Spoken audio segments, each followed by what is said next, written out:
खुलुमबाय नोंथांखौ बयखौबो बरायबाय दिनै जोङो मोननै टपिकनि सायाव खोथा सावरायगोन मोनसेयानो जाहैबाय आसामनि सासे आइजो जाय आइजोनि मुङानो जाहैबाय फातिमा बे फातिमाया 20 बोसोर बैसोनि आरो बे फातिमाया खारबाय थानाय बास कारनि सिङाव गथ' जोनोम होदों आरो बे जाथाया जादों कर्नाटका रायजोनि बेंगालुरुनिफ्राय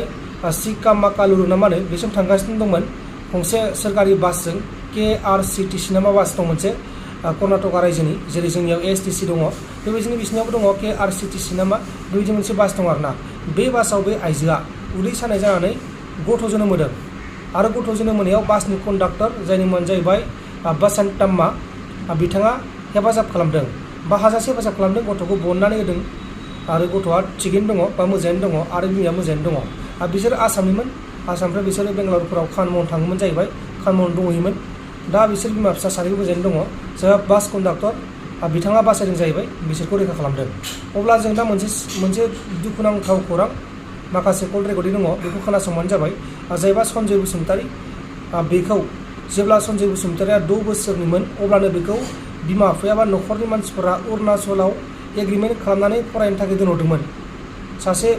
गुबुन मानसिनाव दोनदोंमोन जे दफ्ला ना मा होनो बेबायदि मानसिनाव दोनदोंमोन नाथाय दा नै सन्जय बसुमतारीया गोमाना दङ गोबां गोबाव जाबाय गोमानाया दासिमबो मिथिला आरोना बबाव दङ 6 बोसोरनिफ्राय नै दिनैसिम 14 बोसोर जाबाय मानसिया जेब्ला 6 बोसोरमोन अब्ला बेखौ दोनहैबाय अरुणाचलाव दा नै 14 बोसोर जाबाय मानसिया गोमाबाय दा बेनिखायनो नोंथांमोना सन्जय बसुमतारीखौ नुबाथाय हमनानै दोन सन्जय बसुमतारीयानो जाहैबाय बिश्वनाथ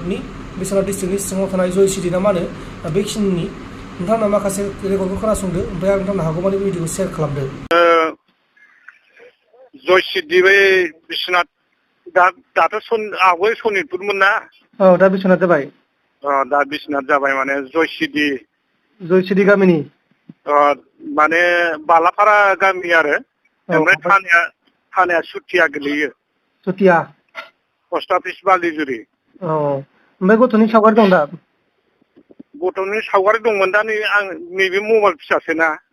जायखिया माने बेनो रायलायखानोसै फार्स्टनि बेखौ हगारनोसै बे रेकर्डिंखौनो हगारनोसै घटना खोन्थाबानो जाबाय एसे काहानिखौ मा जादोंमोन काहिनिया माने ओरैबायदि गोदो बिफा थानाय समाव बिफायानो उन्दैयाव माने आलंआव दोनहरदोंमोन नालाय मायाव दोनदोंमोन आलंआव अरुणाचलाव माने मालिकआथ' लेखा फरायनो मानो होननानै लांदोंमोननो बारा इसेबां मोजां मोनथिया ओमफ्राय बिदि होननानै दोनहरनायाव दा 6 बोसोरावनो दोनहरदोंमोन आरो जेब्ला 6 बोसोर जादोंमोन होनबानो दोनहरदोंमोन जाहैबाय ओमफ्राय दा 14 थांबाय खोमा दायो 6 बोसोरनिफ्राय 14 बोसोर जाबाय दा ओमफ्राय दा माने बिदिनो आवगायावबो लिंहरदोंमोन बिफा लोमजानाय बै गोसा जानाय समावबो लिंहरदोंमोन दा मालिकआ दोनफैया बिफायाथ' थैना थांबाय फिसाया नुस्लाबासै होनबा बेखौ गैया नुवासै मोखांबो नुवासै माने उन्दैयाव बे 6 बोसोरनि उनाव जि नुदों बेनो आरो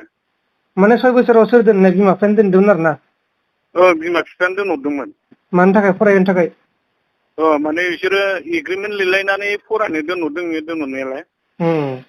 फरायहोगोनबो गावसिनि बिदिनो न'खराव थागोन बिदि होननानै दोनहरदोंमोननो दा गथ'आ गोमाना दं दा गथ'आ गोमाबाय नामा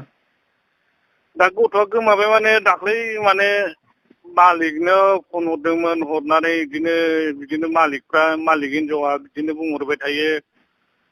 ओरैबायदि थोरैबायदि सिखाव खामानि मावो सना रुफा खावदों मा थाखा खावदों बिदि होनना बुंहरदोंमोन आरो ओमफ्राय बिदि बुंनायाव माने बिमाया बुंहरदोंमोन माने बिदिबा बिसोरो आंनि फिसाखौ दोनफैदो आंना दा हौवाबो गैला फिसाखौ दोनफैदों नोंसोर जुदि बिदि आंनि फिसा बदमासि खालामदोंबा नोंसोर दोनफैदो बिदि होननायाव माने बिदि बुंनायाव माने एसे दोनफैया आरो माने हौवाया दोनफैया माने हौवाया माने लांनो खिथायो आरो हिनजावा माने लांनो खोन्थायो ओमफ्राय हौवाया दोननो नागिरा हिनजावा माने लांफैयो आरो ओमफ्राय हौवाया माने दोनहरा होफैया माने हौवाया माने बिराद अनो जाहैदों आरो ओमफ्राय हौवायासो हिनजावासो माने एसे माबा सालु खालामबाय थायो ओमफ्राय दा बिदिनो जायै दाख्लै जानुवारियावबो आंखौबो रायज्लायहोदोंमोन आरो जों लायनोसै ओरैबायदि जायगायाव दोनफै नोंसिनि न'खौबो नुवाखै बिदि होननानै माने जोङो आंखौ रायज्लायहोदोंमोन आरो रायज्लायनानै ओमफ्राय होनबा जों लायनोसै दोनफैदो जों उमुक जायगासिम लायनोसै नोंसोर जाखि अरुणाचलखौ बारहोदो जों थांनानै लायनोसै होनना बुंनायाव ओमफ्राय आरो जानुवारियाव बुंहरलायबाय जानुवारियाव हरखादोंमोन ओमफ्राय जानुवारि बायग्रोनोसै जोंनि ख्रिस्टमास बायग्रोथोंसै जानुवारियावबो जोंहा मोनसे प्रग्राम दङ जों माने मण्डलि नालाय बिदि होननानै माने जानुवारिखौ बायहैग्रोदो होनना बुंनायाव जोंबो नेबाय नेनानै बिमायाबो नेबाय आरो दे होनबालाय बिदि जाथोंसै होननानै बुंनायाव ओमफ्राय उनावहाय जानुवारि 15-16 समाव आरो हरफिननायाव बिसोरो बुंहरबाय आरो होमबा हौवाया चेन्नाइयाव दंहैयोमोननो ओमफ्राय हरनायाव दाना हौवानावसो नांहैबाय नालाय मबाइला हौवायासो लांदों नालाय नाम्बारखौ ओमफ्राय हौवाया बुंहरबाय ओरैबायदि जादों सोरबाया गोमाबाय सोरजोंबा थांफाबायनो बिदि होननानै बुंहरबाय आरो गथ'खौ औ सोरबा मिस्ट्रि बिहारि मिस्ट्रिनो बिहारनि बेजों माने बे लाना फैदों बिदि होननानै बुंहरबाय आरो माथो गोमा दङ जोंबो गैला जाहैबाय बुस्थुआ होमबा दा दा ओजोंबो गैला जाबाय ओमफ्राय आरो बे बिहारि नाम्बारखौबो हरबाय बे गथ'खौ लांफानाय बे लामा ससेसिम फैनानै माने लखिमपुराव ओंखारदों होनदों आरो गथ'आ माने आइबो गैला आफाबो गैला होननानै ओंखारदों गथ'आ आं बावनो ओंखारनोसै होननानै ओंखारदों गारिनि ओमफ्राय ओंखारनानै दा सोरनाव थाखो बेखौनो दा जों दासिमबो पात्ता मोनाखै आरो ना लखिमपुरावनो जोबथा दङ होमबा ना औ लखिमपुराव ओंखारनाया बेसे गोबाव जाखो लखिमपुराव बेनोथ' थारिखखौ आं माबा लायाखै खै माससो जाखो मास मोननै मास मोनथाम मास मोनसे मास मोननैसो जाबाय खोमा मास मोननै आराय मास बिदि बायदि ओमफ्राय गथ'नि मा दं दा फट' दंखायो दा औ फट' दङ गथ'नि फट'खौ हरदो होमबा बेखौ हगारना होगोन चेनेलफोरनो रायजोफोराव दंबाथाय हमना लाखिबानो जाबाय बा खोन्थाहरबानो जाबाय नैबे नाम्बारा बेनो दा नाम्बारा माने नैबे मबाइल फिसायावसो बेखायनोथ' बेखौ होजागोन दा नाम्बारा जेनेबा ओमफ्राय बै मोनसे नाम्बार हरनोसै आरो ना फट'खौ जागोन दे हरबानो जाबाय दे होमबा बेखौ फट'खौ हरबानो जाबाय आरो रायजोफोराव दंबाथाय नैबे फट'खौ हमना दोनबानो जाबाय बा लाखिना दोनबानो जाबाय फन हरबानो जाबाय आरो लांफैगोन बिसोरनि न'खरनि मानसिफ्रा माबायावबो हैबायमोनहाय माबाया जों एक्स'नोबो आगारबायमोन बिमायाथ' माबानिमोन नालाय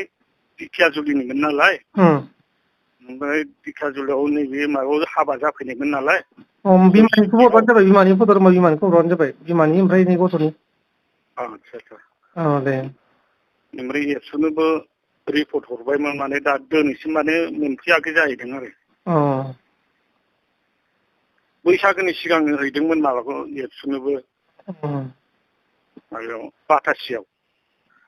माने दिखियाजुलि दिखियाजुलि बे बाटासि बे एक्स' अफिस गैया होमबा बेहाय हैदोंमोन आरो ओमफ्राय गथ'नि नामा मा नाम मोनबा सनजय बसुमतारी ओमफ्राय बिमानिया फागुनि बसुमतारी जागोन दे होमबा फट'खौ थाब हरदो आंनो हगारना होनोसै आच्छा दे